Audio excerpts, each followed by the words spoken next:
Hey everyone, welcome to Brave Souls. Hope you're all having an amazing day. Tonight's guest, we have Sarah Schmidth. She is a birth mother and my very first birth mother to join. We've had two adoptive mothers come on to share their stories. I've had so many adoptees come on and share theirs, but this is the first for a birth mother. So I'm looking forward to hearing from her perspective. So Sarah is on, and I'm going to be bringing her on right now. At any second.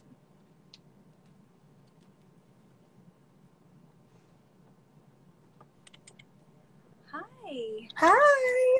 How are you? I'm doing well. How are you? I'm good. I'm good. It's good to see you. You too. Hi, Anastasia. Hi, girl. So I'm just going to wait for people to come on, Awesome. and then we'll start. Give it like about a minute. What were you saying before I cut you off? That I love this. I love that you do this, and I'm grateful to be here. So thank you for having me. You're welcome. I'm honored for you to be here. Welcome. Hi. Welcome, welcome. How was your day? It's been interesting, actually. I had to take my husband to urgent care today. He's fine, but we just wanted to get him checked out, and he's doing good. And we've got some follow-ups, and everything's going to be awesome. I have faith. So, good. So it's been a little weird, but good. I'm glad it turned out better, at least. Yes, absolutely. How's your day been? Good, long, but just work all day, and then it was just like a dreary day that I was like laying on the couch before this, and I'm like, I need to get moving. I need to change my top. Like, I'm in my fuzzy socks and tights, but I'm like, I need to do something with this. Right. We gotta at least look somewhat presentable. Exactly. Just at least the waist up. Right. Hi, Carrie. Welcome. Hi, Carrie. This is so fun. I'm excited to be here. Excited for you to be here. And I so appreciate you including birth mom voices. Well, it's the adoption triad. Like I said, I've had two adoptive moms come on and share their stories, and I've had a lot of adoptees come on. But I've never heard from a birth mother's perspective, and I'm really looking forward to it and hearing from everything you have to say. So. Well, and I appreciate your story so much. I know that we have some commonalities, sort of. So yes, and if you want to share what we spoke about, when we do, I'm not going to force you, but I will. If you... Yeah, I'm an open book. Hi, Stephanie. I pretty much share. Hi. Okay. Looks like people. I'm just going to give it maybe one more minute. Just awesome. Yeah. Hi, Chris. Welcome. Hi, Chris.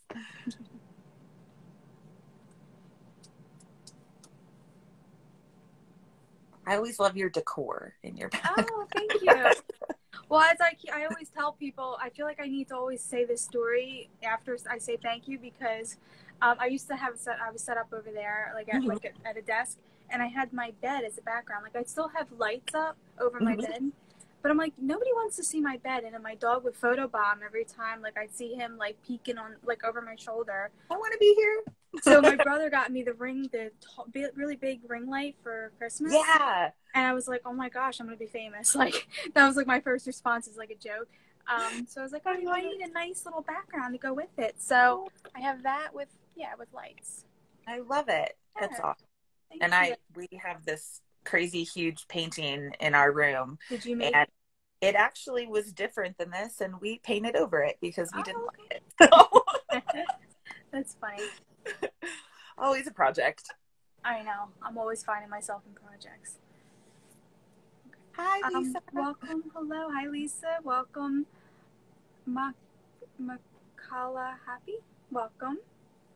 Michaela, maybe. Hi, Michaela. Okay, that could also be Michaela. Yeah. Hi, Lisa. Okay, I guess we can start. So, whoever joins in late or can't join at all, I will always save the video to my page after, so they can go back anytime. You'll be tagged on it, and you can refer them to my page to watch it. And yeah. So Sarah, welcome. Sarah's a birth mother, and I'm really, really excited to hear everything. So, take it, girl. Tell us Right. your story. Well, as she said, my name is Sarah. I am actually a 2-time birth mother. I have placed twice. And I know that it's so crazy to say that because what I know of adoption now is much different than what I knew 20 years ago when I was pregnant. So in saying that I've placed twice, I've gotten a lot of reactions over the years of, I don't know how you were able to do it once, let alone twice. And I'm kind of going to explain some of that throughout this a little bit, but I will start with the fact that I got pregnant for the first time when I was 19 years old. I was a freshman in college and got pregnant by my boyfriend, and we were already in kind of a abusive relationship. And it wasn't something I knew going forward would be healthy. But I found myself pregnant, and we decided that honestly, we were going to get an abortion. And that was the first premise for this. I was an absolutely terrified Christian girl going to a Christian college, and there was a lot of stigma around that. And my first instinct was fear. And what can I do to make this not be a thing anymore? And that ended up not working out. And I'm very thankful that it didn't work out. But I ended up choosing placement kind of after a weird conversation. So my boyfriend and I had decided, we weren't going to have the abortion. Our parents had found out. All of these things were kind of crashing down around us. And it was like he felt immediately forced. He had a conversation with his parents, and his dad basically said, you need to marry this girl. And so he came to me and said, you need to marry me. Exactly like that. And romantic. I know, like every girl's dream, right? Yeah. And so it was really in that moment that I kind of threw adoption in his face. Like, no, I'm going to do this because this isn't what it needs to be. And he immediately had a look of relief across his face because I knew that it wasn't what he wanted, and I knew that he wasn't in it for her or for me. He was trying to figure out what to do with his life. So, and that's a natural response. It's a human response. But I was in California at college, and I moved back home to Georgia to be with my parents while I was pregnant. And it was really hard because I had grown up knowing not to do this. This was actually a generational trauma in my family. This is a generational cycle of women getting married out of wedlock. And it was something I promised myself and even wrote papers about my freshman year of college before I got pregnant, that I was going to be the one to break the generational cycle. And so this was a big deal. And I knew going into adoption, we had had a lot of friends that had adopted over the years, a lot of family friends that had adoption. In my perspective then was this beautiful sunshine, rainbows, happiness journey that allowed people to become families. And I didn't really associate, I guess, until it happened with me, what it really was and how big these decisions were. And so when I chose placement, I decided to go through an agency. And when I look back now, the agency that I went through and the process that it was, I shouldn't have worked with the people that I worked with. And it was because it was a family friend that we knew that was a director of an agency. And when I look back now, it was the subtle coercion of, this is the best thing for your family, for this family. And this is, the way that it can be better for her. And this is the better life. They're more qualified to raise your child kind of spiel. And I immediately felt not enough, especially knowing that her dad didn't want to be involved. I didn't believe I could do it, and no one around me told me I could do it.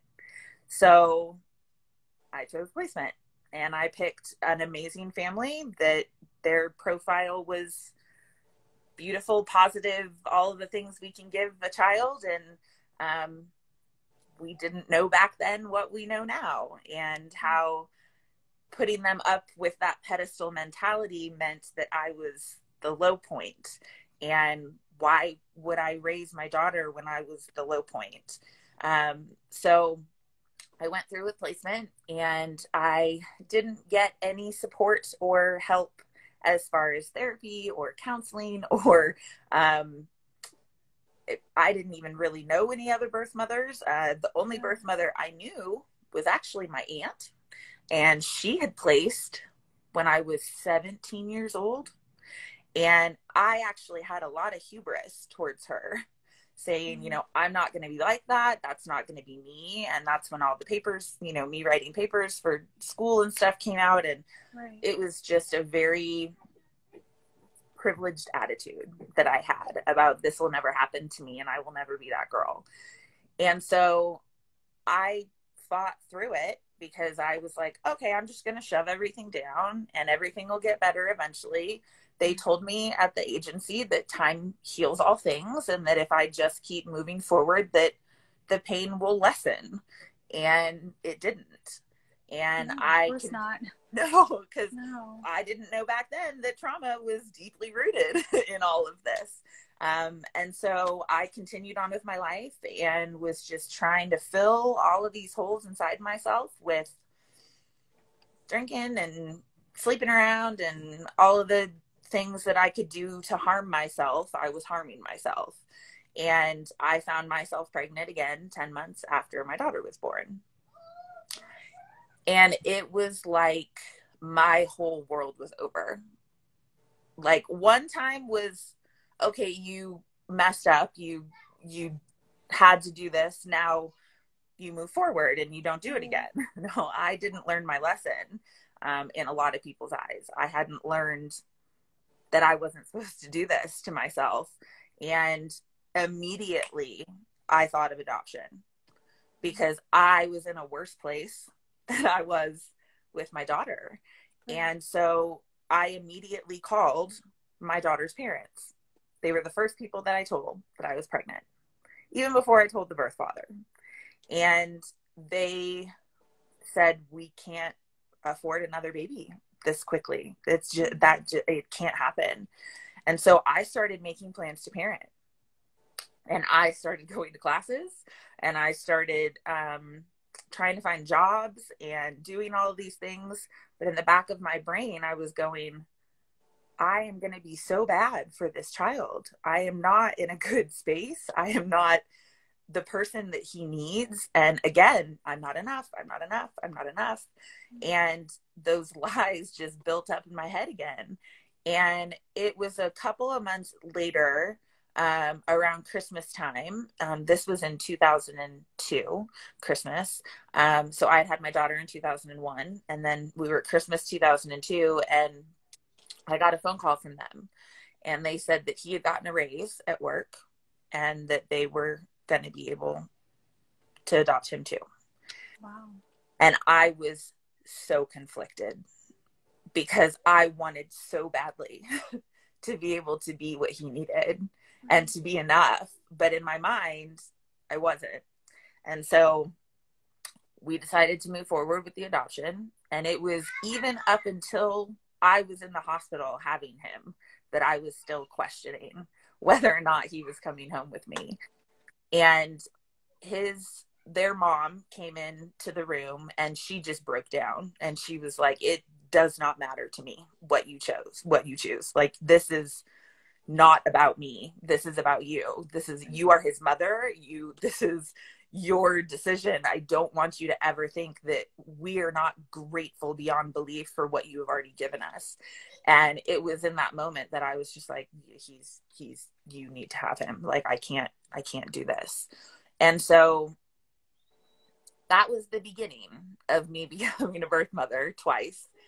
And I went another 10 years without getting any help, without finding any support, without really meeting anybody that I could talk to about that, who understood what I had been through. Right. And it was not a fun time. It was a really hard journey, but through it all, their parents have kept every promise they made to me. And that is very, very not common with birth mother and adoptive parent relationships. Most of the birth mothers that I know have been shut down. They've been cut off. They've been closed on. There was never a time that they were not available to me. Wow. And I am eternally grateful for that. But I also know that it had a lot to do with who they were as people. It had a lot to do with their ability to separate, at the time, my role as who I was and see me as a person and not just as a birth mother to their children. And it's been an interesting journey with us because you saw my post today, my Adoption Education Keys post today, that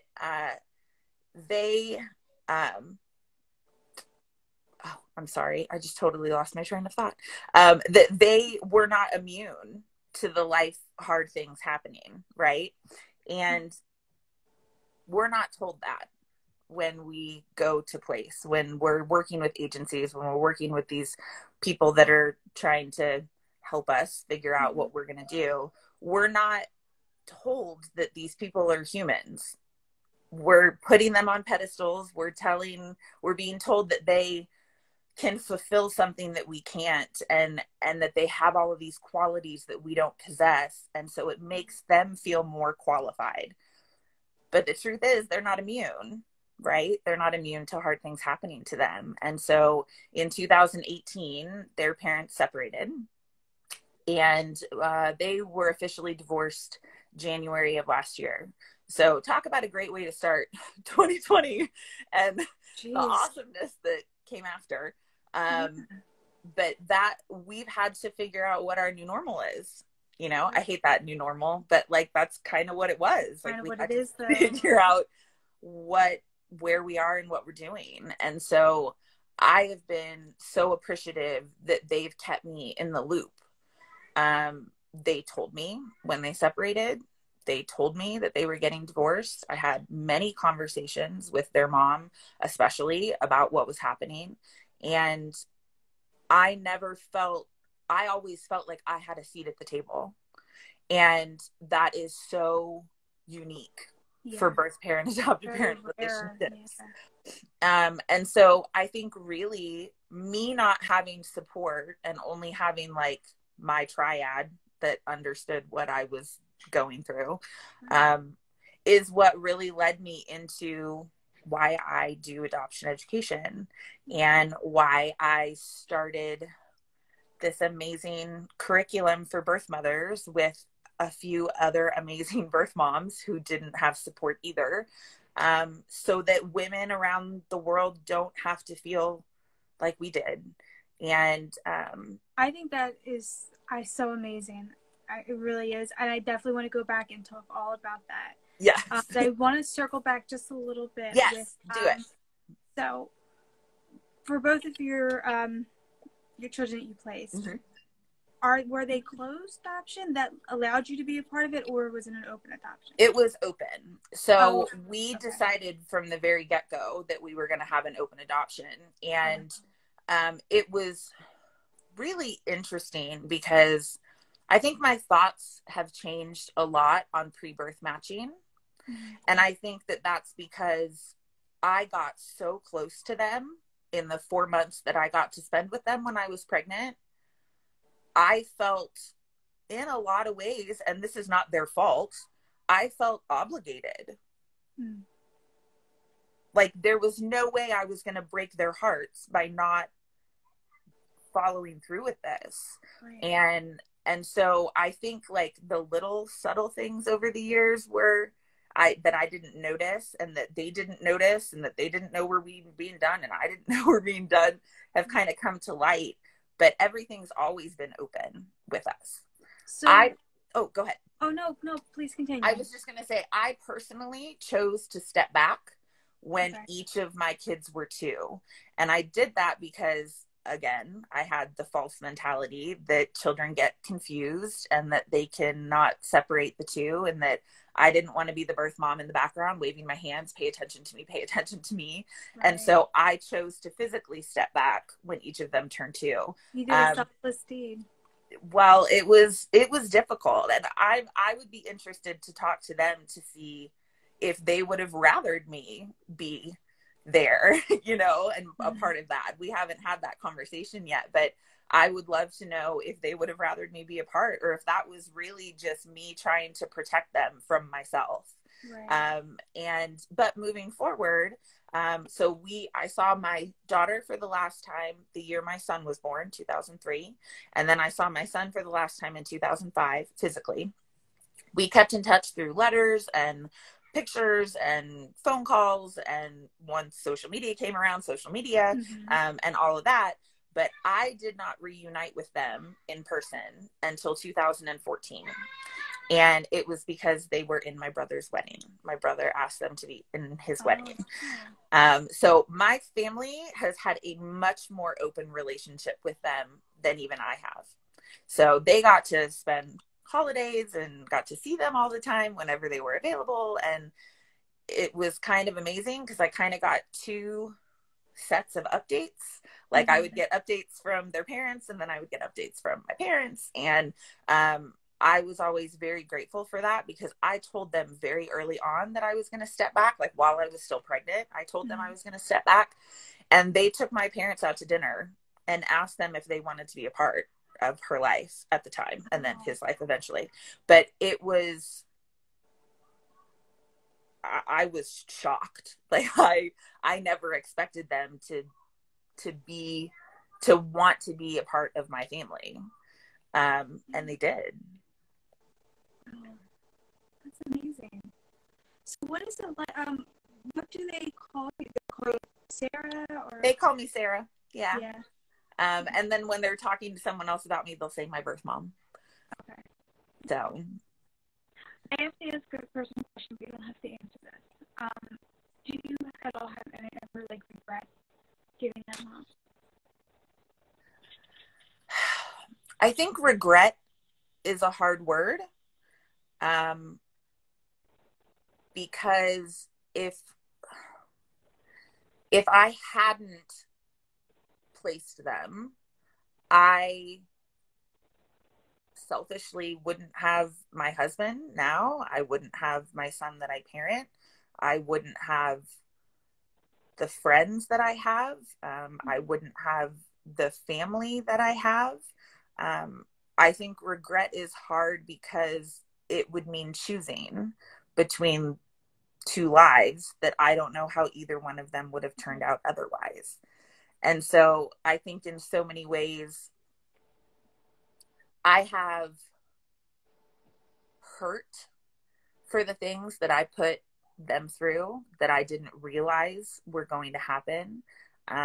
Because again, I didn't know about trauma. It took me going back to college and becoming a psychology major and taking a trauma and crisis class to realize that I had trauma in my story, and that adoption was rooted in trauma.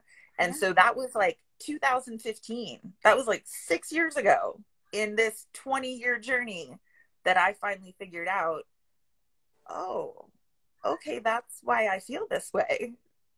Because it's not just grief or loss, it's actual trauma. And I hadn't put that together before. So regret is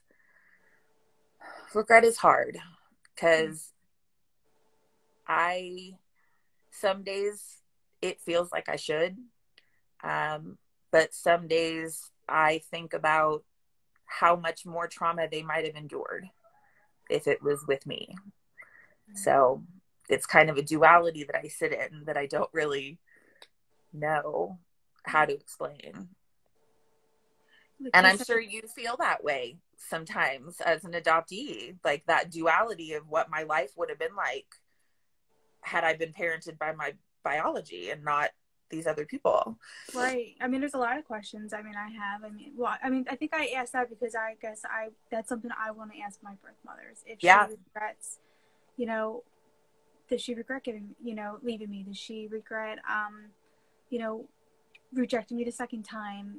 Does she regret, does she think about me? Does she remember my birthday? Like, there's all these things that I have, like, questions about that I, would love And Michelle, from the bottom of my birth mother heart, I can tell you without a shadow of a doubt that she thinks about you. There's no way that she doesn't think about you. And I'm going to start crying. she, because there isn't a day that goes by that I don't think about them. And I don't wonder what life could have been like. And I know that your circumstances had a lot of trauma, and her circumstances had a lot of trauma, but there is not a day that goes by that she doesn't think about you. There's just not. Thank you for that. Thank you. I see you. But I know sorry, too. I didn't mean to make you cry. No, you are so fine. I'm a 4 on the Enneagram scale, so I'm a very emotional person anyway.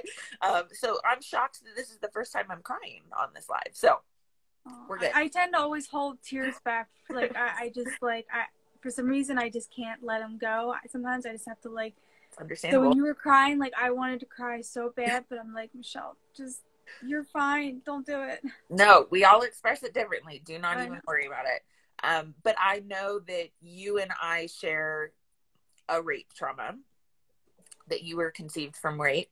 Mm-hmm. And I was raped just about a year before I got pregnant for the first time. And I didn't tell anyone until I got pregnant the second time. So I also had trauma before my placement that led me to the lifestyle path that led me to placement. And so a lot of things can be born out of rape. I'm sorry. Me too. I really am. And I see you in that.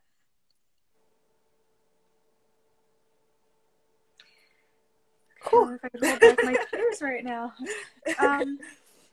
Okay. So, what next? Where do we go from here? So tell me about, so how old are your kids now? My son will be 18 in April, and my daughter will be 20 in September. So we've been on this journey for a good little bit now. And they are both just insanely cool people. Like I have to give props to their parents for raising them to be awesome individuals.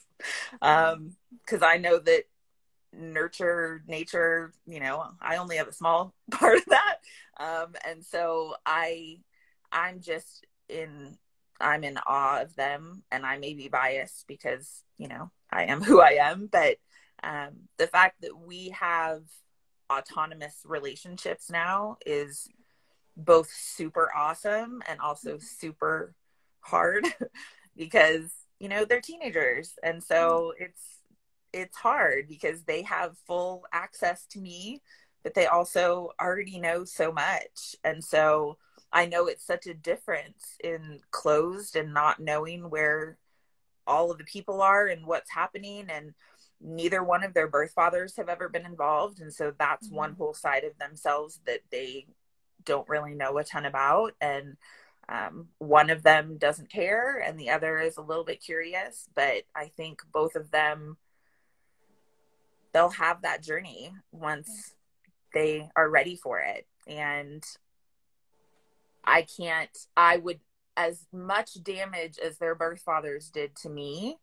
I would never deny them the access to their biology. So I'm never going to dissuade them from finding them because it's part of who they are. And it doesn't matter what I went through with them. They could have changed. They could be different people now.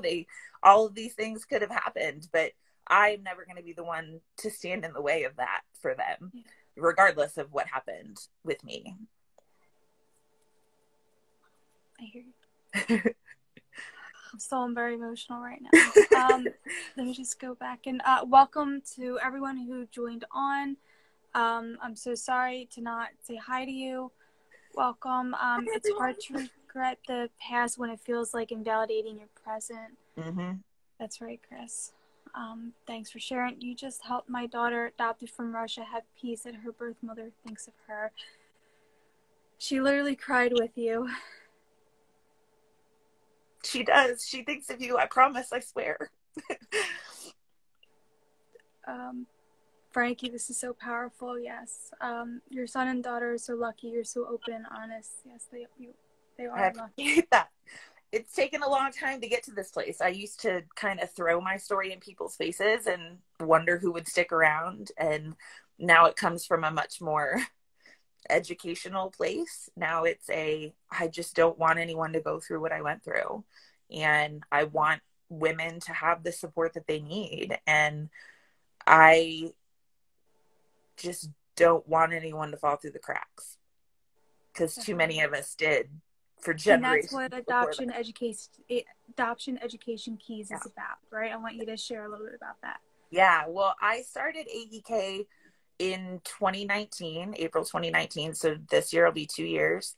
Mm-hmm. And it was kind of weird because it kind of started because I was watching the Today Show and one of the hosts was talking about how she had just adopted her second child. Mm-hmm. And no one said anything about where the child came from. And it kind of enraged me. And I was kind of like, do they just think the adoption fairy dropped off this baby and that it just poofed out of nowhere? And I just was like, I can't sit by and in anybody's ignorance anymore and let this continue to happen. And so I decided to speak up, and my views on adoption have definitely changed over the years. But one thing that remains is that we all need education about it, and we all need to know what's actually going on, and the tactics that are used and the rhetoric that is mentioned, and how women are made to feel about raising their own children. And that goes even further into systemic and racism and all of these other things, because gosh, women of color have it way worse than me. Women of color that are birth mothers, no, like it is a ridiculous the way that society stereotypes us. And I had to do something about it. So I started AEK, and that's kind of been my mission for the last 2 years, is just to speak from my birth mother's perspective in the most honest way I can about this billion-dollar industry that I participated in. And what can we learn from my story? What can we learn from adoptees? And I have a special series that I do called Adoptee Spotlight. And I think for me, learning from adoptees, from adult adoptees, has been life-changing, because I had no idea that this is how people felt. And I had no idea that people were hurting this badly and had been this damaged by adoption, until my blinders got ripped off and I was able to see my own damage from adoption and what that looked like for me, and then hoped that people would be like, oh my gosh, that totally happened to me too, or that totally happened, and that people would open their eyes to see that birth mothers deserve a voice in this space. Absolutely. And that we don't have to feel shame about what happened, that we have people that will support our voices and actually want to hear from us about the trauma that we went through to get to a place where we felt we had to place. And I think that it's important to use our personal experience to hopefully help others see from a different perspective. I love that. And everyone has a voice. Absolutely. Birth mothers, adoptees, adopted parents, everyone has a voice in it. Yeah. And they should. Everyone's got skin in the game. We all have. And we all have trauma from it. Yeah.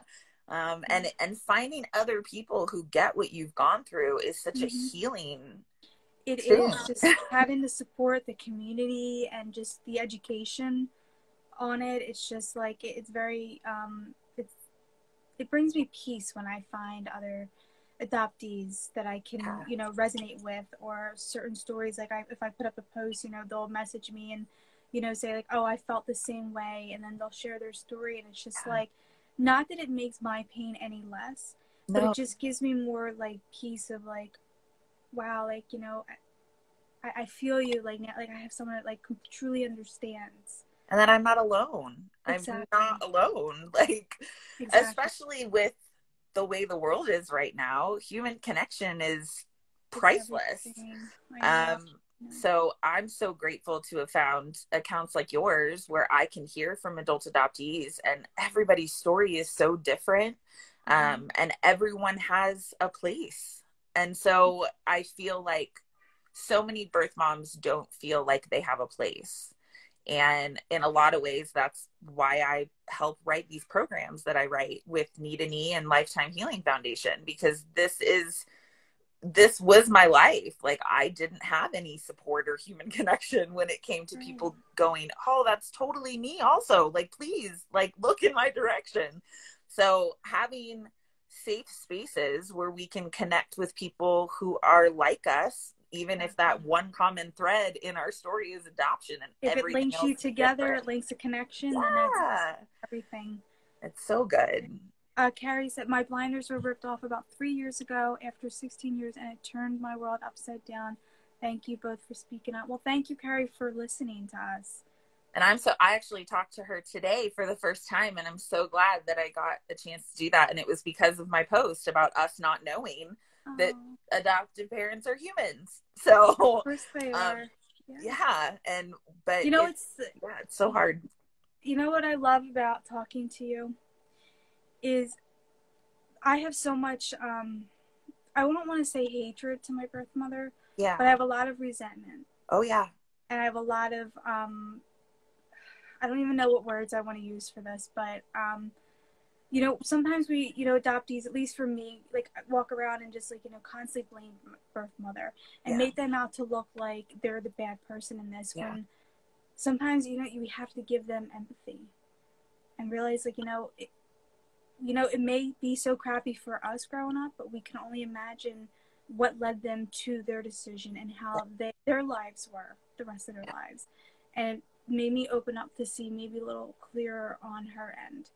I know it's different situations, but thank you. But you're validated in that. Like, my heart just breaks thinking about if I would have gotten pregnant from my rape. Like, I actually had a close friend who got pregnant from rape, and she ended up parenting. And so I felt even more not enough. Like, nothing even that traumatic happened for me to be able to get pregnant. And here I am still choosing to give my baby away. And so that was, I cannot fathom what it took for her. I'm trying to think of it from your birth mother's perspective, and how hard that must have been for it to happen in the first place, but then to have to add the trauma on top of it of not having you anymore. And I think part of it too is just me not being that constant reminder. Every day. And I totally understand that. I get that, because I have two abusive style people that are birth fathers of my children. I wasn't raped in conception, but they were not nice people to me. And I felt like I was protecting them, my kids, from something, whether it was them, whether it was myself, whether it was, and so I think also too about how that mother instinct kicks in regardless. Mm-hmm. And it's, what can I do to just make this what it needs to be? And I can't fathom how hard that was for her, how hard it was for you when you found out about it. Yeah, I didn't even grow up knowing. I found out when I found her. So yeah. And did your parents know or anything? No. Do you know? No. When I brought it to their when I told my parents, they just kind of like looked at me like, oh, like, I mean, I don't know how, like, even how they felt when I told them, but and there's just so much shame on top of shame on top of shame. I mean, honestly, I blamed myself for it, because I kept thinking, like, what we do. My existence caused so much pain. Like, it just, it caused so much pain to her, so much pain to me. And I just, then I was just like mad at my birth father for doing something like that. Absolutely. And just, and then I questioned myself as a person. And I know I'm a good person. Like, I know, like, but when you hear you being conceived from rape, you think of, like, if my birth father's rapist, what does that make me? What kind of person does that make me? It makes you a beautiful human. Thank you. So, because you survived that too. I mean, she survived it as well as she could and made choices that she thought were best, but you survived that too. And that's a big deal. I'm learning that now. Yeah, definitely. We actually, as we're wrapping up, is there anything that we didn't get to that you want to share? I think for my last couple questions. Yeah, I think that's really it. I just put like some bullet points down on, like, here, talk about this. Oh, thank you, adoptee Rise and Olive. She's super sweet. I echo that. You're a beautiful human. You survived too. You did, yeah. So I usually ask 2 questions, but because you're a birth mother, I have 3 now. Okay. So, what advice would you give to adoptees? What advice would you give to adoptive parents? And what advice would you give to birth mothers? All right. Well, I would say to adoptive parents, I cannot express to you how important it is to be a lifelong learner in this process. There is no amount of education that can prepare you for being a parent to an adopted child. And the most important people you need to be listening to are adoptees and birth parents, because we're the ones with the lived experience and we're the ones who have gone through it. I would also mention that people who want to adopt babies specifically because they think that they have less trauma, it's not true. I hate to break that to you.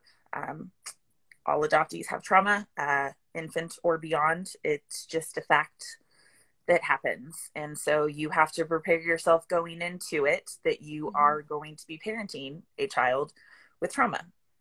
Adoptees, keep talking. I know that so many are so discouraged because so many try to shut you up, and don't shut up. Keep talking, keep using your voices, keep sharing your stories, keep talking about your experiences, and keep coming out of the fog and doing the work and making sure that you're mentally healthy and that you are taking care of yourselves and that you are getting trauma therapy and you are getting things acknowledged and validated in you, and that people can see you and that you can connect with others. Because, you know, knowing now that adoptees are 4 to 5 times more likely to attempt suicide, that is something that everybody needs to know about. And so adoptees, keep speaking up, keep using your voices, don't get discouraged. And when people try to shut you up, just talk louder.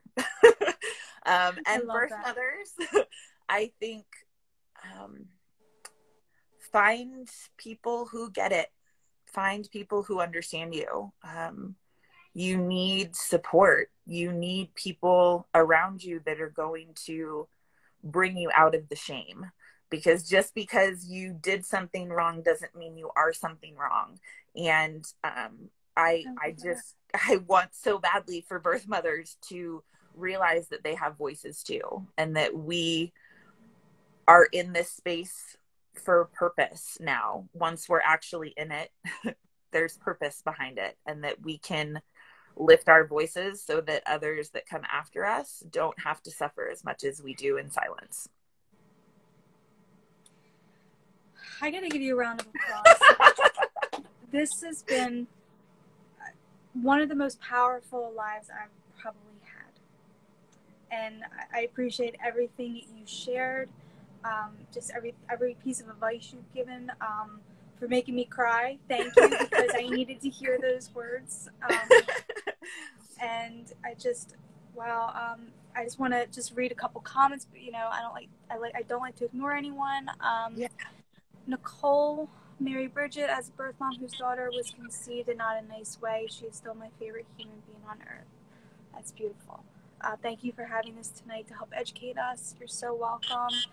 Wonderful words and great conversation. Indeed.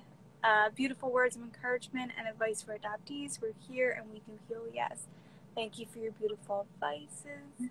Just because you did something wrong doesn't mean you are actually wrong. I love that. I hope my birth mother finds her healing in her voice. I want her to experience that when she's able and willing. Absolutely. Very moving episode, great dialogue. I couldn't agree more with everyone. So thank you everyone who joined on and showed us both support and love. Sarah, seriously, thank you so much. Really, this was amazing. Thank you. It was. My heart goes out to you. I love you. And thank you for being brave and coming on with me. You as well. Okay. Well, everyone have a wonderful night. Sarah, thank you. Absolutely. Have a great night, everyone. Bye.